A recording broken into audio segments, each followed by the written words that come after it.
in the panel. And I couldn't see the speaker, but just so everybody could see who I am, I'm from the Secwepemc and the Kanahus Nation in so-called British Columbia, Canada. Our Secwepemc Nation is one of the biggest nations, Indigenous nations and territories in so-called British Columbia. We come from a land of a lot of water. We come from mountains and we come from glaciers. We come from rivers and creeks. And we come from different temperate areas. We have deserts in my territory, and we have the only inland temperate rainforest in the world. In our territory, we have the largest sockeye salmon spawning grounds left, which is, has fed our people for thousands of years. Colonization and the colony of British had come into our territory and only had impact starting 160 years ago. This is a short time in colonial history, 160 years, but a lot has happened, and our people have been colonized to the max. Where you go into a household in my village, in my Indigenous village now, it's on an Indian reservation. An Indian reservation that we call a concentration camp that was set up by the colonial government of Canada. They forced us there and took us off our traditional territory. And now they call that land Crown land. But we've never ceded or surrendered that land. Our territory and our nation, we were never beaten in war. We never signed treaties there. We come from a non-treaty Indians. And this is our fight for decolonization. Like the sister said, when we talk about decolonization, we're talking against the colony. And we are faced with violent oppression and police repression and state repression. This is what happens to Indigenous people when we talk about decolonization. Because we're saying we're pulling ourselves out of the system. We're pulling ourselves out of that colonial structure. So what do we do as Indigenous people now? What colonization had brought was the Indian residential schools. And what they did was they took my parents, they took my grandparents and my great-grandparents when they were children and forced them into a school that was run by the church, enforced by Canada. They did atrocious things to our children in there. The nuns and the priests, they raped them, they sexually abused them. Some of the schools, up to 100% of the children were abused. This is what we are decolonizing from. That intergenerational trauma, sexual trauma that happened, that our parents and grandparents endured, and how we're seeing the effects still today.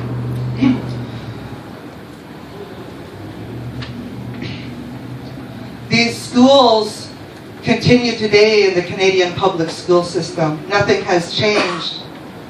Our children are learned the white man ways.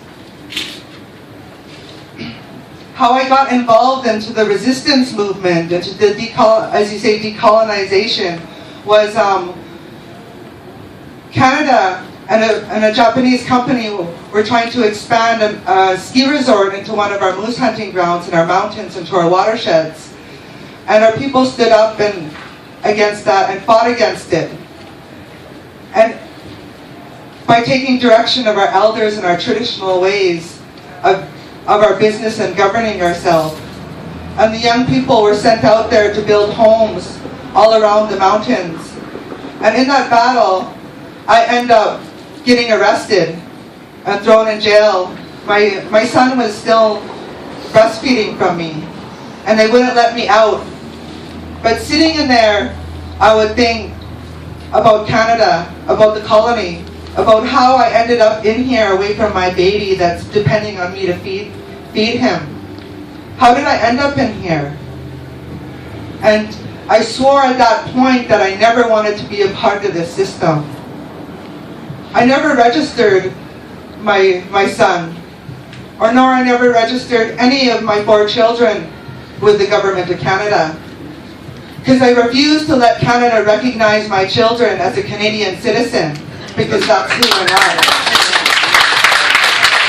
I never registered them with the Indian Affairs and they don't hold an Indian status card like me. My number, Indian status card number, 690005161. That's how Canada looks at me, as a number, as one of their Indians. So I pulled my children out of that. I said, how am I going to raise my children like that?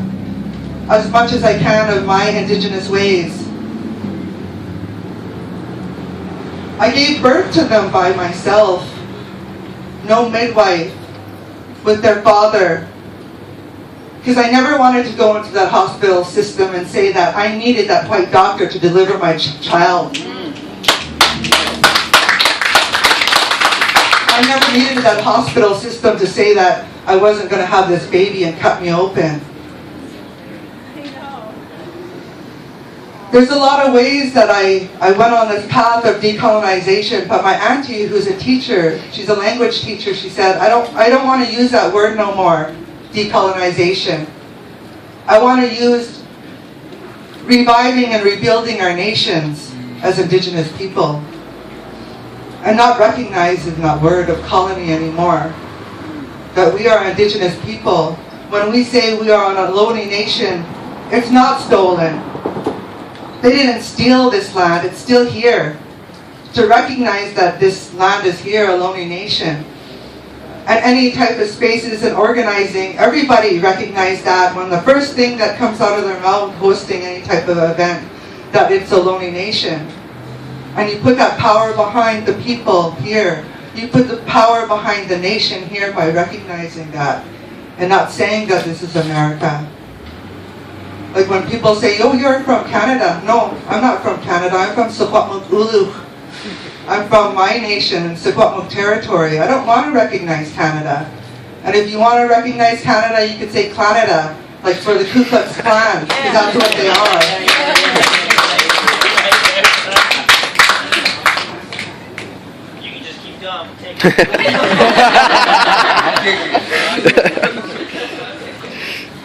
Right now in our territories, every Indigenous territory in BC and throughout this whole state, the Canada, are being impacted by the pipelines. These pipelines are coming from the Alberta tar sands. They're mining an area the size of Florida for American consumption. And I just learned that the majority of the oil and gas that America consumes, the biggest consumer is the military. So they're mining an area the size of Florida and Indigenous territories for the military, for war, for colonization of more people and more countries and even us here on this land. Because they're going to come and they're ripping and raping Mother Earth right now as we speak at the fastest rate ever in all of the history of humanity. We are the only species on this planet that if you eliminated us, the world would flourish. The earth would be able to decolonize. So how do we not be an accomplice to the crime? Because right now we are all being accomplices to this crime of genocide of our planet, of colonization of the world. How do we step out of that on our own personal, real levels of people and as resistors, as people who are fighters against the system? How do we do it? How do we come together in our own spaces to say, okay, how are we really going to do it? And I don't live in the city. I don't know how that would look. But I know on our Indian reservations, it's about going back into our territories. It's about bringing our youth out, picking our wild huckleberries again. It's about bringing our children into our ceremonies. It's about going back to our traditional ways. This is how we do it as Indigenous people, and I have no idea how this space would look for that. But I really connect with my brother when he says that he was taken from Africa and he is here. And now I know him. And now we are building as the African and Indigenous peoples. And it's very important for everybody to look at that word of decolonization and see how we're going to do that and not be consumers of the society and not even thinking that we need to move into a city. And what about people? Well, what do we do? How are we going to come to this solution? And I hear it all the time, we're not going to do it alone. Like, we have to come with our brilliant minds, like our strategic thinkers and our visionaries, to create a vision of what that would look like.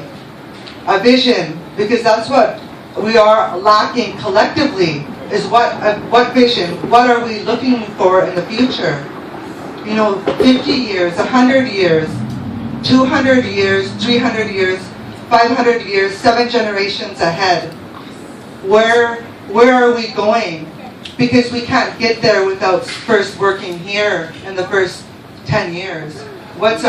How could we commit to fighting against the system in real ways? And not just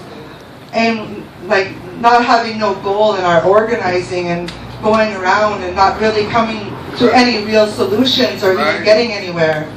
We're smart enough. They have their think tanks. They have their strategists on how they're going to control the masses.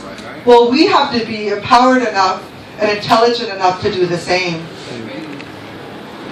I'd just like to acknowledge this water, that this is what it's all about. Once we have collective knowledge that this is our protection of our water, that we're talking about, everybody needs to know that this is what it's all about. Because without water, we have no life, and industry is contaminating at such a fast rate that it's contaminating all our world's drinkable water, and we won't get it back. So unity for the water. Good stuff.